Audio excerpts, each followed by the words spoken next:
I just wanted to introduce you all to my lying boyfriend. And the truth? I finally saw who she really was. I never thought a single night could unravel everything I thought I knew about my marriage. But last Friday did exactly that. It started as a celebration, my wife's promotion party. She had worked hard for it, climbing the corporate ladder for years, and I thought I'd be proud, excited, supportive. My parents had flown in from out of town to celebrate with us. I imagined laughter, congratulations, and maybe a few toasts to the hard work she had put in. What I didn't imagine was how quickly pride would turn into humiliation and how betrayal would wear the face of a smile. The party was held at an upscale restaurant downtown, full of her colleagues, friends, and a handful of people I barely recognized. I arrived early with my parents, dressed in my best suit, trying to keep nerves at bay. My parents were proud, chatty, and in high spirits. They had always adored my wife, or so I thought. She arrived later, radiant in a sleek dress, hair perfect, laughter ringing through the room like music. For a moment, I felt the old affection I used to, until she looked at me.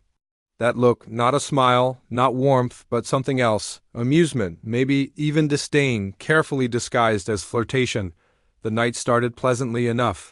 Drinks were poured, congratulations exchanged, speeches delivered. And then she decided it was time for fun. She called me up, in front of everyone, with a mischievous grin. "Everyone, come on over. I want to introduce you to my husband." My sweet, sometimes clueless husband. I froze, my parents exchanging uncertain glances. The room quieted slightly, sensing the tension. I forced a polite smile, trying to play along, thinking maybe she was joking. But the next words she spoke made my stomach drop. "You know, sometimes I think he doesn't even realize what I do all day," she said, loud enough for the whole room to hear. "Like, he thinks I just sit at my desk and do boring office stuff, but really, sometimes I fantasize about leaving him for someone who actually understands me." A laugh followed her words. Not a nervous chuckle. Not an embarrassed giggle. A full, ringing laugh, as if she had just told a hilarious joke. My jaw went slack. My heart pounded. The room fell silent. My parents looked at her, then at me, then back at her, their faces a mix of confusion and horror. "What?" I managed, my voice low, shaking, though the world seemed to have slowed around me. "Oh, you know," she said casually, like she hadn't just humiliated me in front of everyone I cared about. "Just a little joke. Can't you take a joke?" I wanted to disappear. I wanted to scream. I wanted the floor to swallow me whole. But worse than the embarrassment was the sharp, twisting pain of realization. This wasn't just a joke. Her eyes, the smirk, the way she said it, it was real. She had been mocking me, humiliating me, flaunting the betrayal in front of my parents, in front of her friends, in front of everyone. I couldn't take it anymore. I excused myself, mumbling something about needing air. My parents tried to follow, but I waved them off. I needed to process, to think, to breathe without the judgmental eyes of my in-laws watching me crumble. Out on the terrace, I leaned against the railing, the cool night air doing nothing to calm my racing heart. I replayed her words over and over, fantasize about leaving me. Mocking me in front of everyone, laughing, the humiliation burned hotter than anger, hotter than betrayal. I realized something awful. This had been going on for a long time. The laughter, the casual disdain, the subtle dismissals over the years, it wasn't just indifference. It was contempt. I wanted answers. I wanted confrontation. I wanted her to feel even a fraction of the pain she had inflicted. But I didn't know where to start. I didn't know if the person I had married even existed anymore, or if the woman I loved had been replaced by someone capable of such cruelty. When I returned to the party, I noticed the way her colleagues looked at me. The way her friends whispered, the way my parents avoided my gaze. The entire room had witnessed it. And now, I was supposed to laugh it off, supposed to shrug, supposed to pretend nothing had happened? No, I decided then and there that this marriage, if it was ever real, had reached its breaking point. I couldn't stay in a home where my wife mocked me openly, where betrayal had the audacity to wear a smile, and where my parents had to witness my humiliation. After the party, I confronted her privately. The quiet of the car ride home was deafening. I didn't know if I wanted her apology or to scream until my throat bled. "Why did you do it?" I asked finally, voice trembling. "Why humiliate me like that in front of everyone?" She leaned back in her seat, smiling faintly, almost amused. Because I can, because you've been so predictable, so boring. I've been honest. I told everyone what I think about you. Honest. The word echoed in my head, cruelly misplaced. She thought honesty meant she could break me in front of everyone and justify it with the word truth. I realized then that the betrayal went deeper than cheating, deeper than fantasies. It was about power.